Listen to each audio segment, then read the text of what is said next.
So we have Namaka now. How are you liking her?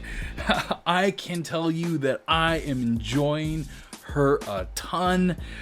She is really, really crazy, and I want to talk through some of the things that I've learned as we were flying here, doing a couple attacks today. I found that she is really strong, really strong against short bases. It seems that she just can crush things even really high compared to her level without much trouble when it's short. The longer bases, when they're on this middle long, kind of like something like this setup, she tends to have a little bit more struggle. We've talked about this on my stream if you hang out there. But I want to talk through a little bit more in depth how I'm approaching flying her, things that I'm using to try and give her the best bang for her buck, the best chance to succeed, and talk through a little bit of the strategy. So let's take a look for a base. So like this base here, it is separated into two kill islands and two short kill islands at that. And I think that this is a base that we can handle. My Namaka, if you noticed, is at around 2 billion attack power. This is a 3 billion attack power base, so we may struggle, but I think we got this. And the reason I think we have this is because of these two low-level reds here. The red mages, usually red mages don't necessarily matter that much when you're looking at base design. But with Namaka, it's a huge deal because her being able to cast and use Cresting Wave, her red spell, as damage is a huge portion of the damage output that she has overall, since she only has those limited 4 shots. So let's hop into it. She does I will give I will be honest. She takes some practice. She takes some getting used to. Most dragons do, frankly. And you'll see me oftentimes dumping her ammo to get ready for the next island. So we're gonna hop in here. We're gonna take out the red, double up on the flax. This ice turret is actually doing a bit of damage to us. Ooh, and we went down. All right. So what did we learn there? This ice turrets, she can't dodge the ice turret. She can't dodge the perch, and those were the things. So when deflecting gale was up, it still wasn't able to dodge those. We were trying to get enough damage out to stop everything, but it just didn't happen. All right, so 3 billion, it's up there. It's up there for her, especially when you have a lot of damage coming in. But let's find some other bases and kind of demonstrate how she does. So again, we have this setup. Now this is the long. Namaka's just destruction is a setup like this with defenders. This red mage and this storm, she really needs to focus both of them down at the same time. And if you have someone actually defending, you can't do that. So we'll see how this goes. We have another ice turret here. Some interesting setups to start off the bat. Not necessarily what you see a lot, but it definitely stops her because she can't stop that beam damage. So let's try this again. This I didn't see the defense power on this one, but I think that it was. I think this was a closer to her current level, and dump everything there. And by no means am I the best at flying her. I'm still getting used to using her, and the mythic ward is on the red. That's not a good situation for us. Let's stop that ice from doing much. Kill the blue, and there we go. Let's dump our ammo, kill that monument, and get set up for the next island. And at that point, we can kill that. Kill all those. So much more straightforward base for her. Once she's able to get kind of the reds down and get Cresting Wave rolling, it really seems that she can handle business. She can recover that health, and it's not too much of a much trouble for her.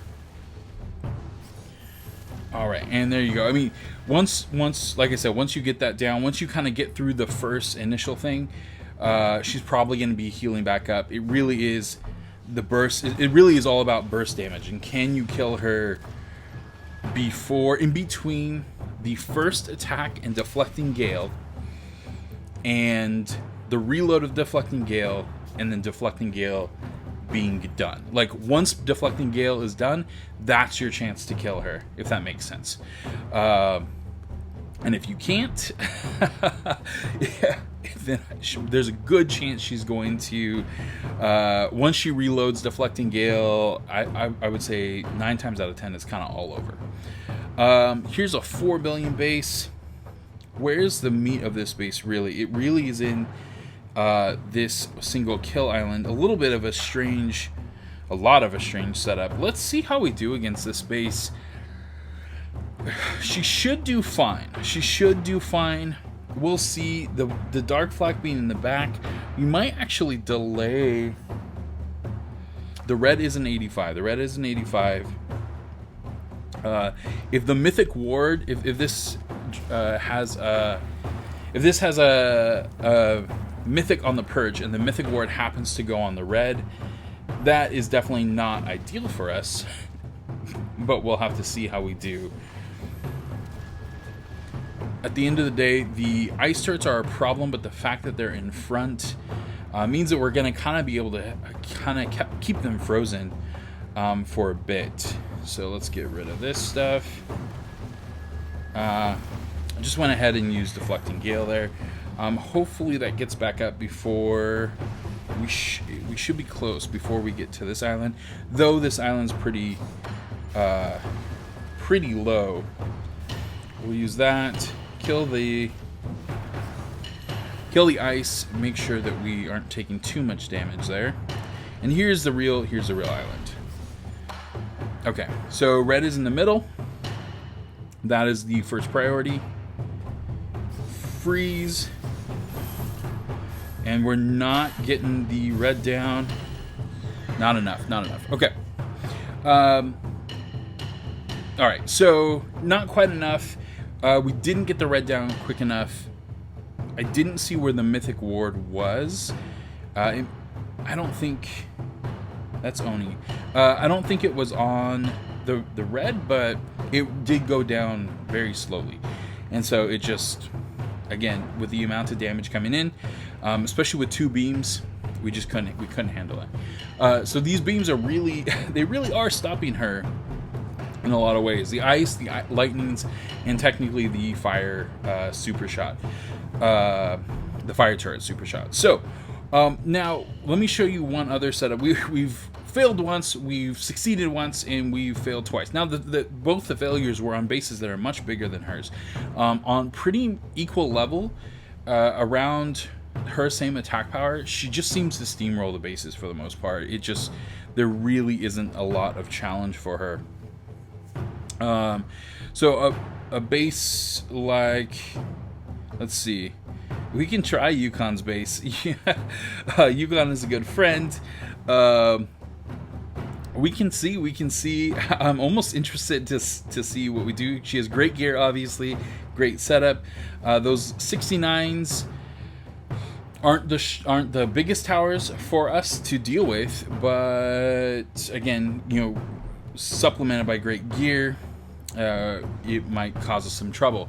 And on top of that, we're going to throw in this time using the spell we've also added, which is Summon Warrior. Now, one thing that I've tended to do a lot is I'm going to cast Deflecting Gale right at the beginning of this island, and for that reason is because it doesn't last for the entire island, and you want to have it back up and ready for this next island.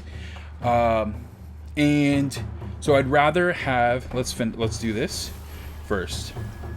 And I made a mistake there. Because I was talking, I cast Deflecting Gale too fast before I had actually used all my ammo, I believe. Nonetheless, so Summon Warrior, that's kind of where it really helps us, is it gets us out of some of those binds where we might have been in trouble.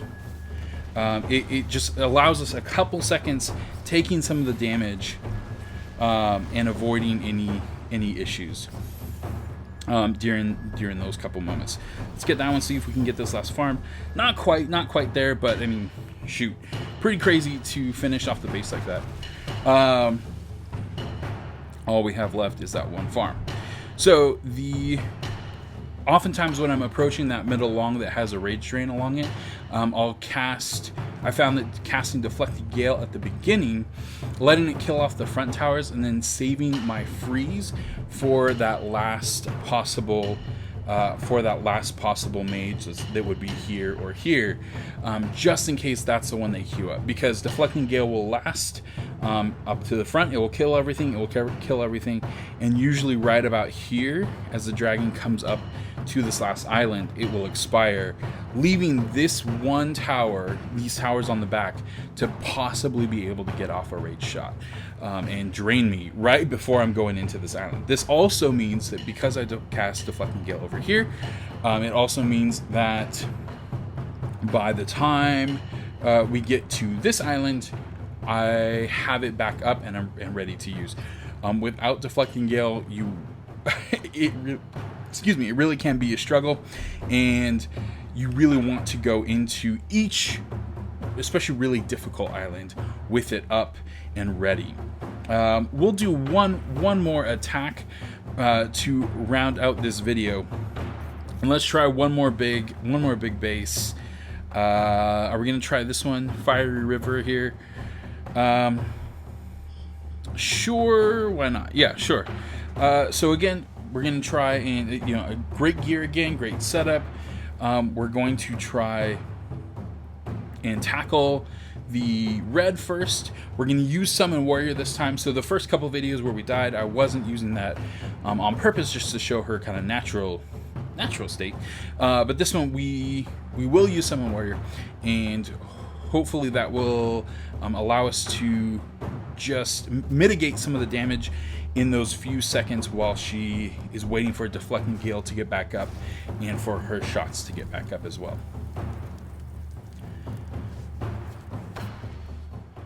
All right, here we go. Take down that fire turret. Get off her big shot just on monuments and things like that. And this base did have mages at the front over here, so we want to make sure we cast Deflecting Gale pretty much as we finish this turn. Let's see, does it get that last one? No. And so there you go. You saw it was getting ready to super shot, but I went ahead and killed it with my big shot there. Get down the red. Get us back some ammo. Take down that. And the last thing that we have here is the blue. And I mean, we can take that down when we really want to. Take down the red again, and this island was a lot weaker, so we pretty much have this at this point. I love being able to double up with Cresting Wave, double up on any towers you can, just save that extra, just any way you can keep from having to do additional damage. It will help you. All right, there we go. So Namaka is really strong. She does have counters. The counter is her Storm. Storm with defenders is just is really difficult because you need to get rid of the red, but you got to start with the Storm, and now you have defenders repairing and stuff too. What are you gonna do? Every dragon, I think, should have some sort of counter. It just depends on it just depends on what that is, and for how strong that dragon is. And Namaka's definitely is the setup with a storm, and the setup on the long, where there's just so much damage coming in that she can't kill everything fast enough. I hope this kind of gave you an idea of how I'm approaching flying Namaka. Please let me know if you have gotten Namaka and you are curious of how to fly her, or you are having trouble. I would love to talk with you, find out what people are struggling with, and things that I can try to talk about and try to put into words to help you fly her better, or make your decision on actually getting her, because I'm sure we're all getting close to that point of those who were ready to get her. Which dragon are you going to go with, her or Meglock? So hope this helped. Have a great one. I will see you next time. Peace.